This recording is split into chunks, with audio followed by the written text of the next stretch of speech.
वसुदेव सुतं देवं कंस चाणूरमर्दनं देवकी परमानंदम कृष्णं वंदे जगद्गुरु।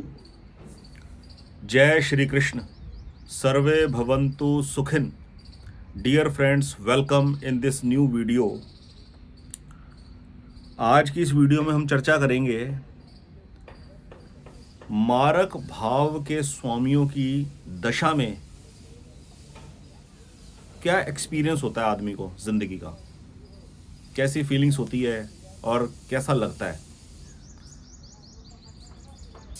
वीडियो की शुरुआत करने से पहले एक बार फिर मैं बात करूंगा, एक जनरल बात करूंगा आपके साथ।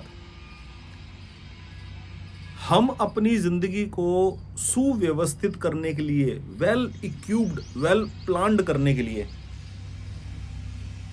चाहते हैं कि कोई हमें एक आर्ट पता लग जाए जिससे मैं अपनी लाइफ के ऊपर कंट्रोल कर लूँ, उसकी रीडिंग्स जानना सीख जाऊं और टाइम टू टाइम अपने आप को मैं वेल प्रोटेक्टेड होके चलूं, ताकि कोई मिस हैपनिंग ना हो और न्यू गेनिंग्स रेगुलर बेसिस पे होती रहे और गेन की हुई वेल्थ को मैं हमेशा मेंटेन करूँगी। हर आदमी की कोशिश होती है और एक ये कॉमन डिज़ायर है हर एक इंसान की, जिनमें से एस्ट्रोलॉजी एक बहुत मेजर रोल अदा करती है।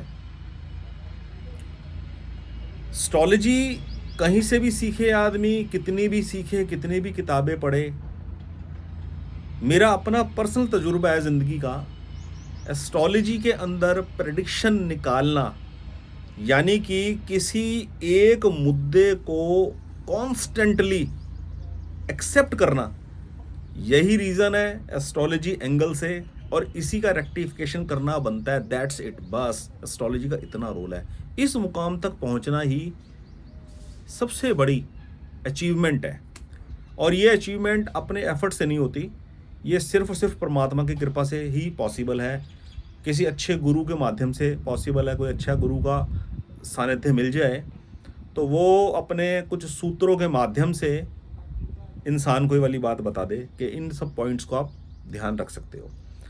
तो आज मन में ऐसे ही अचानक ऑल ऑफ सडन ये विषय आया कि मारक ग्रहों की जो दशा होती है उसमें आदमी की क्या स्थिति होती है और उसमें आदमी को क्या प्रिकॉशन लेकर चलना चाहिए। तो चलिए वीडियो की शुरुआत करते हैं। जन्म कुंडली में 12 भाव होते हैं और मारक भाव होते हैं। जनरली आपने देखा होगा, जो किताबी ज्ञान बाजार में उपलब्ध है। दूसरे भाव का स्वामी, क्योंकि वो तीसरे से 12वां है, और 7वें भाव का स्वामी सप्तम भाव, दूसरा भाव। सप्तम भाव इसलिए क्योंकि वो अष्टम से 12वां है। अष्टम भाव जो होता है वो व्यक्ति की आयु का होता है, मृत्यु का नहीं होता, आयु का होता है। आयु पता लगती है उससे, ठीक है।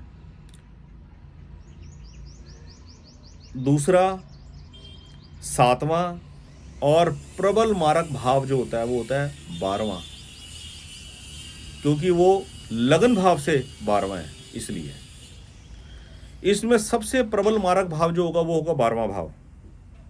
उससे कम मारक भाव होगा 7वां भाव, और उससे कम मारक भाव होगा दूसरा भाव। अब यहाँ होता क्या है, क्या गलती आदमी करता है, मैंने क्या चीज़ देखी है, क्योंकि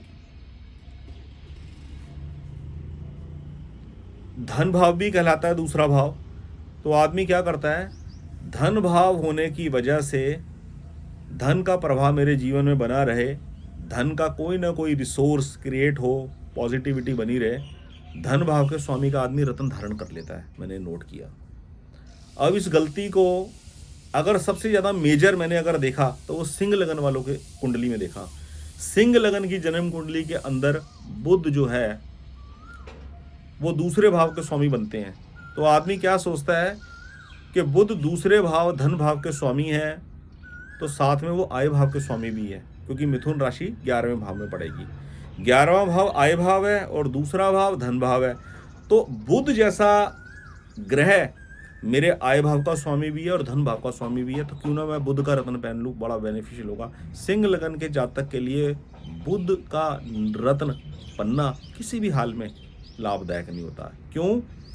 क्योंकि ग्रह की मूल त्रिकोण राशि किसी एक मारक भाव के अंदर पड़ गई है, इसलिए उस ग्रह का नग आदमी के लिए कभी भी एवरेज का भी काम नहीं करेगा। सूटेबिलिटी की तो बात दूर की बात है। अब बात करते हैं मारक भाव की और मारक भाव के स्वामी ग्रह की, मारक ग्रह की। दूसरे भाव के स्वामी की दशा, 7वें भाव के स्वामी की दशा और 12वें भाव के स्वामी की दशा अनुकूल नहीं जाती। जनरली प्रतिकूलता खड़ी होती है। और मेन क्या प्रतिकूलता होती है? आदमी पूरी जिंदगी कोई ना कोई मेहनत मुशक्कत कर कर कुछ ना कुछ अप एंड डाउन्स हैंडल कर कर वेल्थ क्रिएट करता है, वेल्थ जुटाता है अपने कंफर्ट के लिए, कि मैं अपनी जो एजिड लाइफ होगी, जब मैं उम्र दराज हो जाऊंगा तो ज़िंदगी कंफर्टेबल होकर जीऊँगा। वेल्थ एक्वायर करता है आदमी और उस वेल्थ को भोग नहीं पाता, मज़ा नहीं ले पाता। क्या रीज़न होता है? मारक ग्रह की जब दशा लगती है ना, आदमी को हेल्थ इशू घेरता सबसे पहले। और पहला हेल्थ इशू क्या घेरेगा? मानसिक रूप से आदमी डिस्टर्ब होता है। और मानसिक रूप से डिस्टर्ब होते ही जो भी अवेलेबल रिसोर्सेज है उनकी इंपॉर्टेंस आदमी को दिखाई नहीं देती। जब इंपॉर्टेंस उसकी दिखाई नहीं देती तो आदमी उन प्रेजेंट रिसोर्सेज को यूटिलाइज नहीं कर पाता प्रॉपर तरीके से। ये मारक दशा का, मारक ग्रह की दशा का सबसे एक्यूट अटैक होता है आदमी के ऊपर। ध्यान से समझना इस बात को। मारक भाव के स्वामी की दशा, मारक ग्रह की दशा, ये एक ही बात है।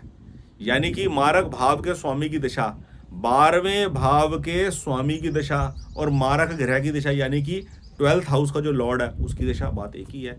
जैसे फॉर एग्जांपल हम बात करें, मंगल प्रधान जो जन्म कुंडली होगी, जिस भी व्यक्ति का मंगल प्रधान कुंडली होगी, जैसे मान लीजिए मेष लगन है, वृश्चिक लगन है, उसके लिए शुक्र जो होगा वो प्रबल मारक ग्रह होगा।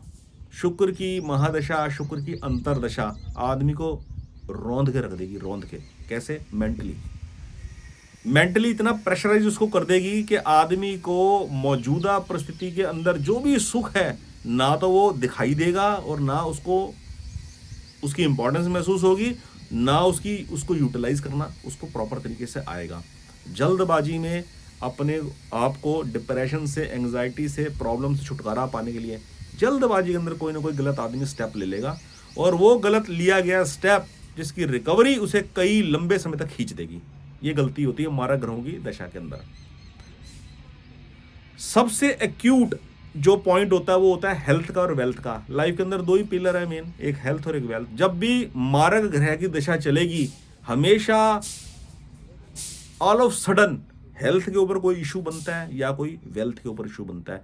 हेल्थ के ऊपर अगर कोई इशू बने तो वेल्थ के जाने का चांसेस बहुत ज़्यादा बढ़ जाते हैं, क्योंकि पता नहीं आदमी का बीमारी के ऊपर, इलाज के ऊपर कितना पैसा लगेगा और इमोशनली जो उसका लॉस होगा उसकी वजह से रिलेशनशिप्स कितनी इफेक्ट होंगी, वो एक अलग मैटर करती है। तो ध्यान रखिए, जब भी जन्म कुंडली के अंदर दूसरे भाव के स्वामी की दशा, सप्तम भाव के स्वामी की दशा, 12वें भाव के स्वामी की दशा चले तो यह मानसिक स्थिति होती है। और होता क्या है, एस्ट्रोलॉजी के अंदर आदमी सबसे बड़ी जो फ्रॉड का, जो फॉल्स प्रेडिक्शन का शिकार बनता है, वो क्या बनता है? मारक ग्रह की दशा लगी होती है और आदमी को उसकी रीडिंग आती नहीं करनी, उसकी ऑब्जर्वेशन करनी आती नहीं है, तो कुछ ना कुछ शनि का ढैया चल रहा है या शनि की 7.5 लग गई उसी सीक्वेंस में, तो आदमी उस चीज़ को उससे को रिलेट करता है और शनि के शनि के उपाय करने शुरू कर देता है। ऐसा नहीं होता।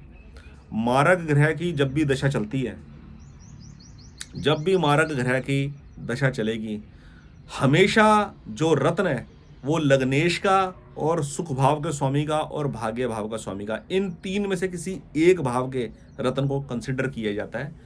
और रत्न से ज़्यादा अधिक इंपॉर्टेंस होती है इसके अंदर रेमेडी की। मारक ग्रह की जब भी दशा चलेगी, रेमेडी के ऊपर ज़्यादा फोकस किया जाता है। किन चीज़ों का दान किया जाए जिसको करते ही एकदम मेंटली रिलीफ मिले, वो कंसर्न आइटम का दान करने से कंसर्न लोगों को वो दान करने से एक ऐसी वाइब्रेशन, एक ऐसा ऑरा क्रिएट होता है कि आदमी को इमीडिएटली मेंटली रिलीफ मिलता है और उसको उसको पिक्चर क्लियर होती है।